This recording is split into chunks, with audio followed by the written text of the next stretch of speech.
What if loneliness wasn't a problem, but your biggest competitive advantage? Carl Jung showed that it is in silence that the mind finds direction, courage, and ideas that no one else sees.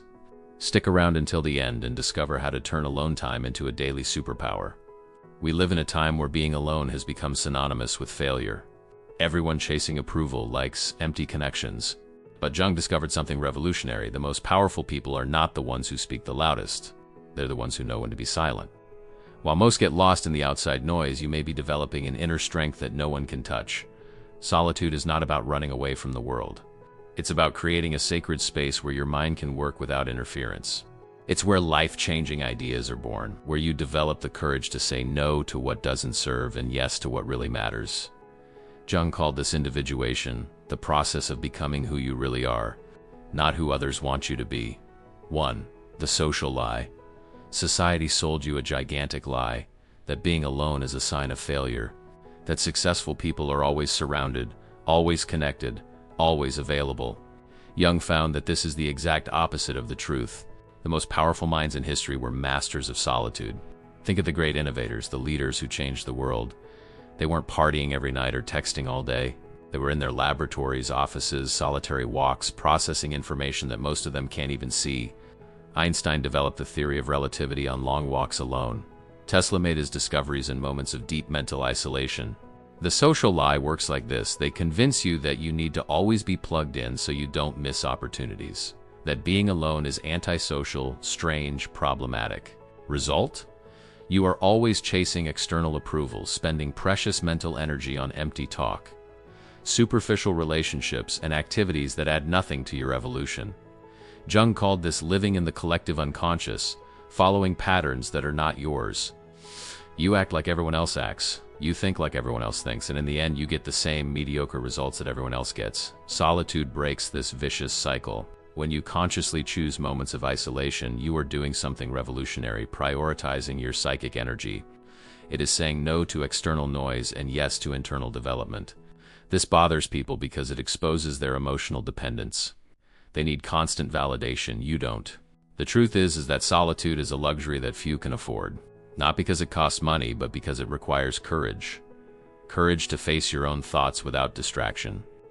Courage not to follow the herd. Courage to build something solid internally while others build sandcastles externally. People who master the art of solitude develop something Jung called a differentiated personality. They don't need the approval of others to make decisions. They do not depend on external entertainment to feel good. They do not panic when they are alone with their thoughts. The social lie wants you to believe that being alone is missing out on something. The reality is that you are gaining everything: mental clarity, preserved energy, original ideas, deep self-knowledge. While others are spending energy on social drama, you're investing in real growth. 2. Dopamine and void. Your brain is addicted to external stimuli, and this is killing your ability to think deeply. With every notification, like message, your nervous system receives a dose of dopamine that keeps you dependent on external validation. Jung did not know modern neuroscience, but he understood this mechanism perfectly through psychology. Constant hyperstimulation creates a destructive cycle. You need more and more stimuli to feel the same satisfaction. It's like a drug. First it was a social network, then 3, then podcast series, parallel conversations. Your mind never rests, never processes, never creates something original. What happens when you stop feeding this addiction? Initially, discomfort, boredom, anxiety. Your mind, used to the bombardment of information, doesn't know what to do with the silence. It is exactly at this moment that the magic begins. Jung discovered that it is in the apparent emptiness that the most valuable contents of the unconscious emerge. Think about the last time you had a really good idea. It probably wasn't during a hectic conversation or watching television. It was in the shower, on a walk, in a moment of apparent boredom. This is no coincidence. Your mind needs empty space to connect information in new ways and create original solutions. Solitude forces a natural digital detox. When you choose to be alone, you automatically reduce your exposure to unnecessary stimuli. Your nervous system calms down. Your ability to concentrate is restored. You can read an entire book again, have linear thoughts, make decisions based on your intuition, not the last thing you saw on the internet. The emptiness you feel initially is not a problem. It is an opportunity. It's your brain reorganizing itself, creating new neural connections, processing accumulated experiences. Jung called this the transcendent function, the mind's ability to integrate conscious and unconscious content to generate unique insights. People addicted to external stimuli live on the surface of the human experience. They consume information, but they do not produce wisdom. They react to events, but they do not create realities. They follow trends, but they do not establish directions. Solitude breaks this pattern because it forces you to go beyond passive consumption. When you stop seeking external entertainment, you discover internal entertainment. Your imagination works again. Your natural curiosity awakens. You start asking questions that no one else is asking because everyone else is too busy consuming other people's ready-made answers. 3. Jung figured this out. Carl Jung was not just a psychologist, he was an explorer of the human mind who discovered something revolutionary. The most balanced and powerful people have an intimate relationship with solitude. He observed that individuals who could be alone without despair developed an inner strength that made them virtually unshakable. Jung realized that there is a fundamental difference between loneliness and solitude. Loneliness is the feeling of being isolated, abandoned, lacking connection. Solitude is the conscious choice to be with oneself for personal development. One is suffering, the other is strategy. Most people confuse the two and miss out on a powerful tool for growth. Through decades of studying patients and analyzing his own psyche, Jung discovered that solitude activates what he called the transcendent function. It is a psychological process where your conscious mind dialogues with unconscious content, generating insights, creative solutions, and a deeper understanding of who you really are. The Swiss psychologist noticed something fascinating. People who avoided solitude at all costs were the same people who lived shallow lives, following social patterns without question, making decisions based on what others expected of them. They were afraid to find out who they were when no one was looking. Jung developed the concept of individuation, the process of becoming a unique and authentic individual. This process only happens in solitude. It's impossible to discover your true nature when you're constantly reacting to external stimuli, trying to please others, or following social expectations. He noted that great leaders, artists, and innovators had one thing in common. They all cultivated regular periods of reflective isolation. It was no coincidence. It was a psychological necessity. The mind needs empty space to reorganize information, connect seemingly disconnected ideas, and generate original solutions. Jung also discovered that solitude strengthens what he called the conscious ego. When you are alone regularly, you develop a stronger relationship with yourself. Stop relying on external validation to feel valuable. Stop needing constant entertainment to feel good. Develops internal resources. The most striking thing about Jung's research was realizing that people comfortable with solitude were more empathetic and better at relationships. It sounds contradictory, but it makes sense. When you deeply know your own mental and emotional patterns, you can better understand the patterns of others without getting lost in them. Jung scientifically proves something that ancient philosophers already knew. Solitude is not an escape from the world. It is preparation for the world. It's where you develop mental clarity, emotional stability, and original creativity. It's where you stop being a copy of other people and start being the most authentic version of yourself. 4. Your hidden shadow. Everyone has a shadow, but few have the courage to look at it. Jung discovered that this shadow contains not only his repressed negative aspects, but also his undeveloped potentials. Solitude is the only safe place to find that shadow and turn it into personal power. Your shadow is all the parts of you that have been rejected, hidden, or denied throughout life. Anger that you can't express, ambitions that were ridiculed, aspects of personality that didn't fit family or societal expectations. These parts don't disappear. They accumulate in the unconscious and influence your life in ways you can't even imagine. Most people are afraid of their own shadow because they have been taught that certain feelings or desires are bad. Result? They live a half-life, expressing only the acceptable aspects of their personality. They get stuck in limiting behavioral patterns because they deny essential parts of who they are. In solitude, away from external judgments, you can finally look at these rejected aspects without fear. You can acknowledge your anger without having to attack anyone.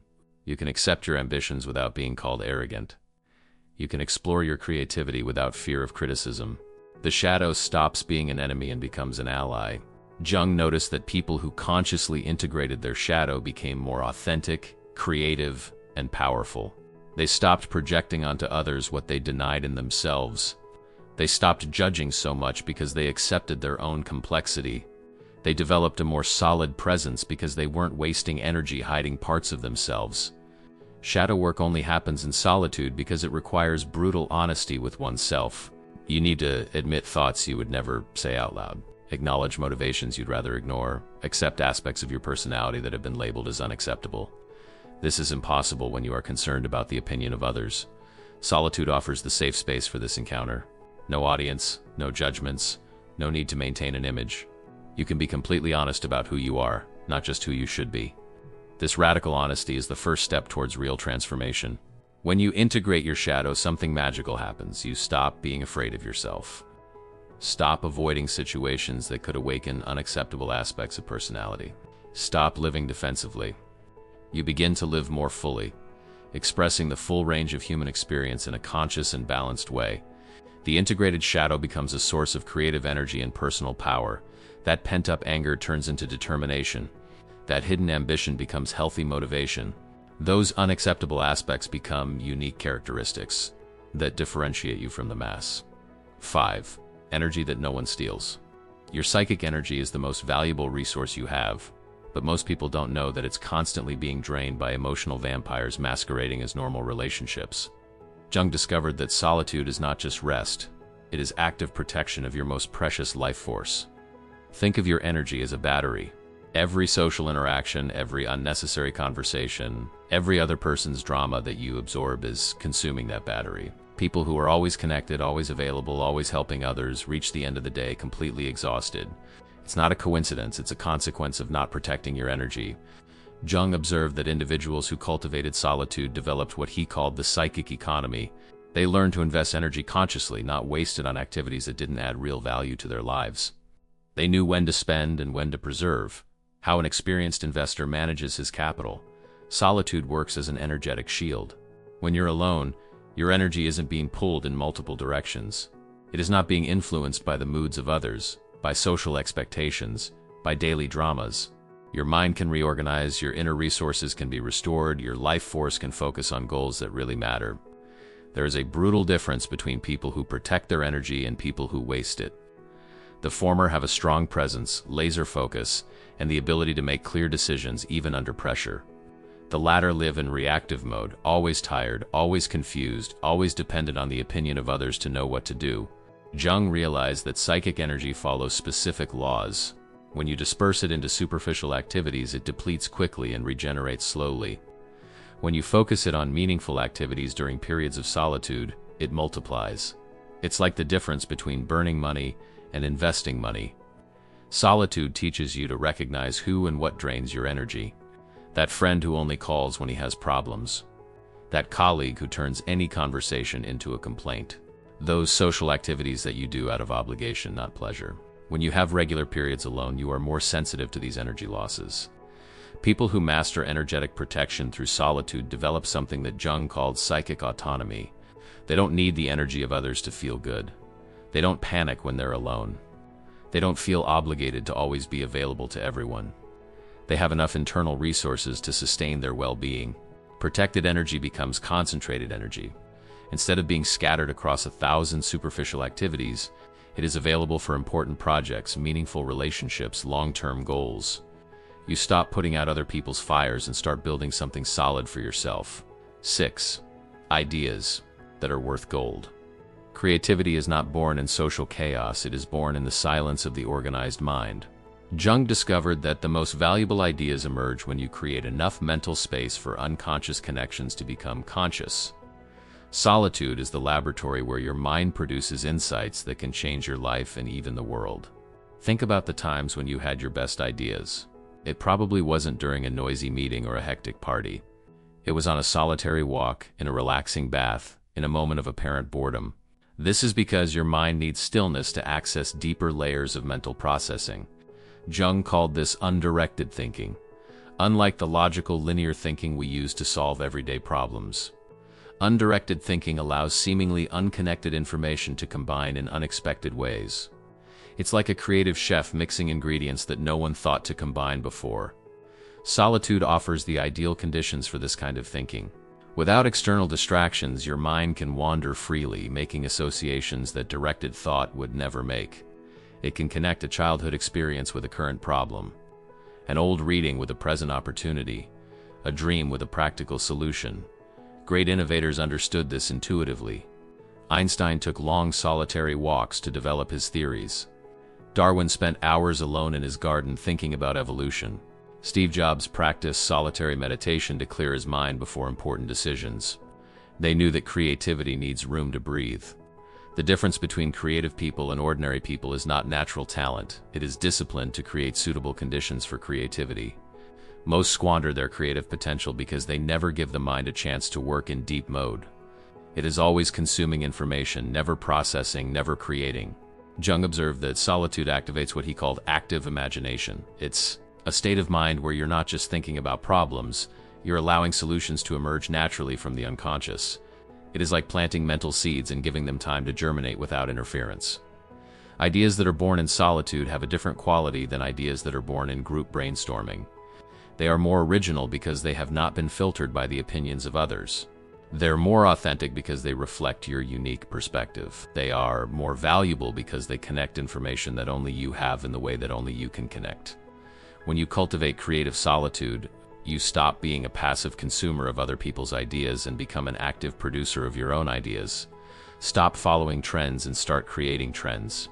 Stop solving problems with obvious solutions and start finding solutions that no one else has seen. Creative solitude is a long-term investment. Every moment you spend alone processing experiences and information is building a unique mental database that can generate valuable insights in the future. 7. The not powerful.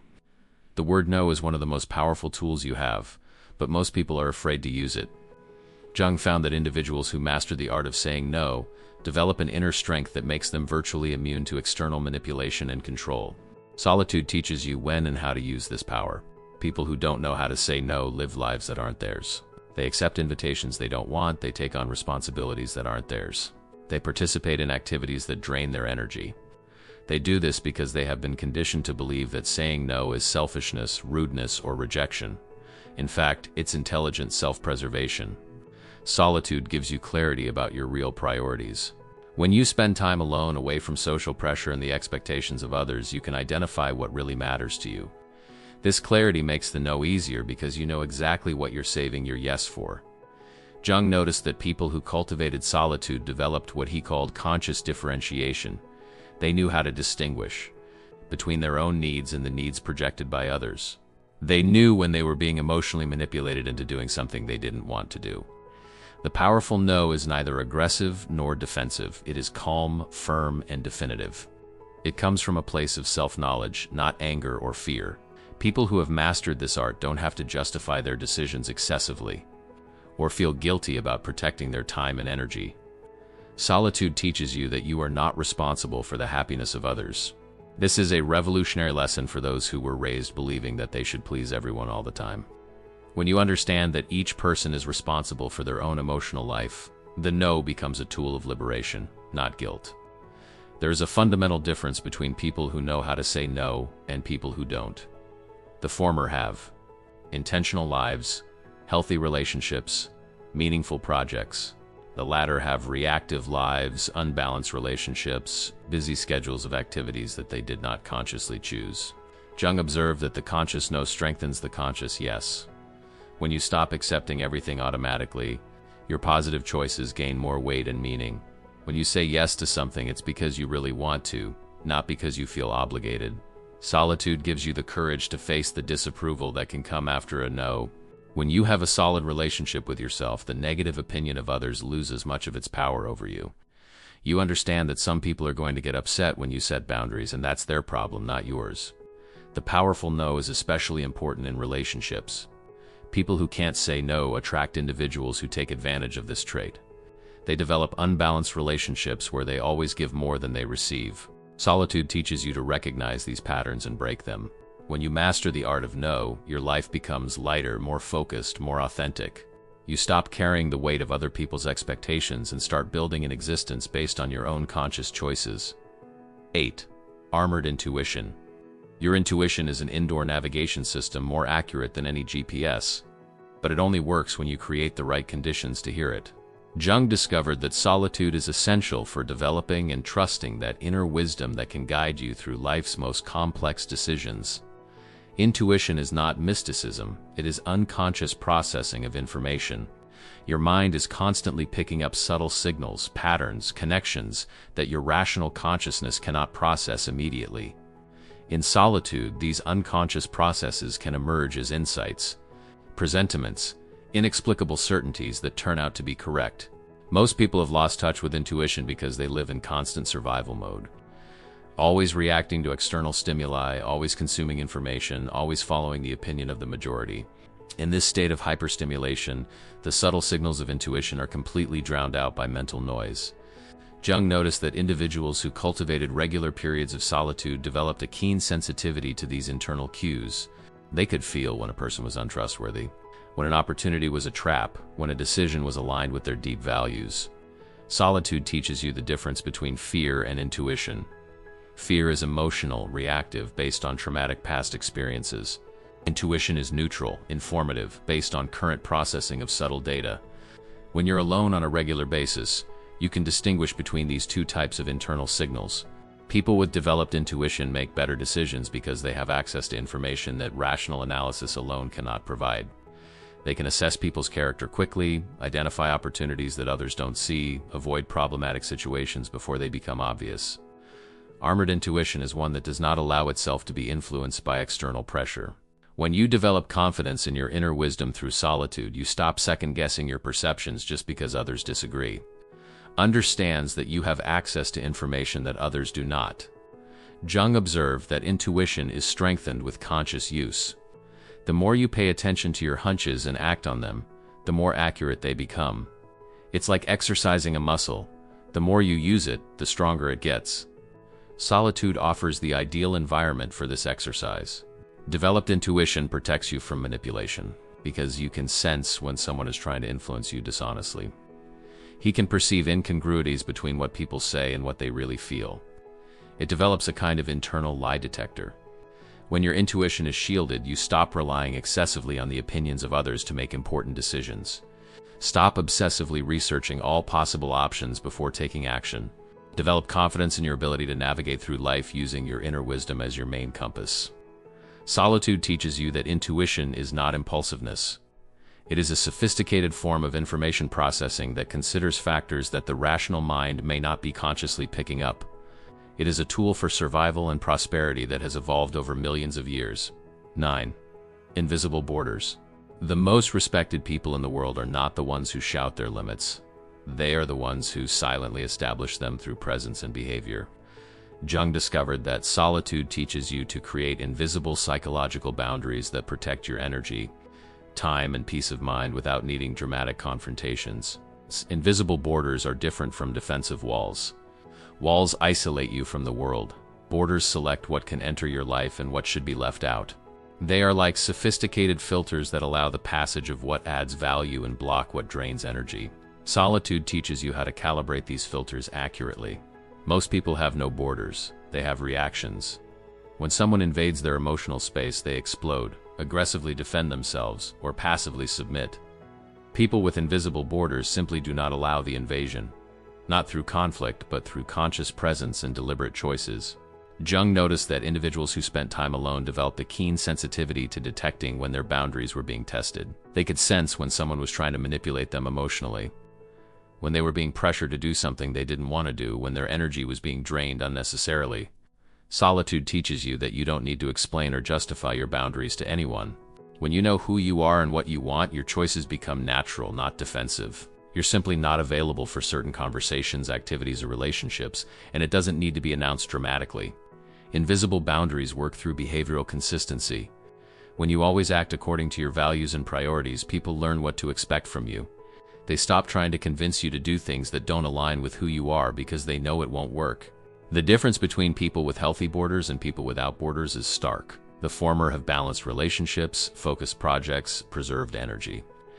The latter live in constant emergency mode, always dealing with dramas that could have been avoided with clear limits. Jung observed that invisible boundaries create automatic respect.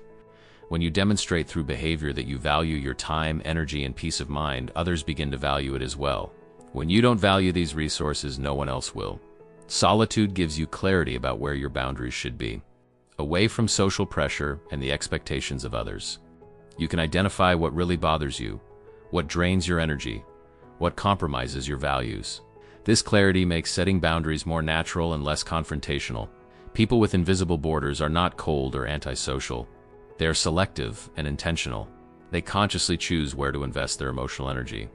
They have deeper relationships because they don't waste energy on superficial connections. They have more successful projects because they are not distracted by irrelevant activities. The most powerful frontiers are the ones you don't have to advertise. When your presence clearly communicates your boundaries, you avoid most conflicts before they begin. People simply feel that certain things are not appropriate with you. 10. Ritual of transformation. Solitude is not an isolated event. It is a daily practice that transforms your life gradually and permanently. Jung discovered that people who establish consistent rituals of alone time develop an inner strength that manifests itself in all areas of life. It's time to turn solitude into your daily superpower.